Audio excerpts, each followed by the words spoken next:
సువర్ట్పురం దేవసహాయం గారు ఆయన ఉండేవారు.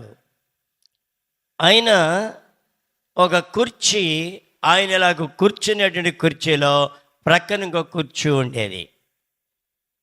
దాని మీద ఆయన బైబిల్ బ్యాగు కుర్రోళ్ళకి ఇస్తే బస్సులో చీట్లో పెట్టినా ఊరుకోడు, వెంటనే పెద్ద గద్దించేస్తాడు.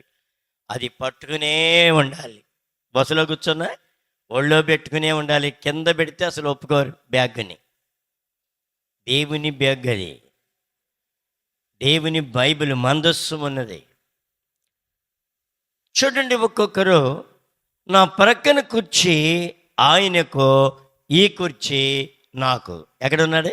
నా కుడి ప్రక్కన ఆయన నాకు నీడగా ఉన్నాడు. చూడండి, దేవుణ్ణి మనము నీడగా ఉండేలాగా చేసుకోగలుగుతున్నామా?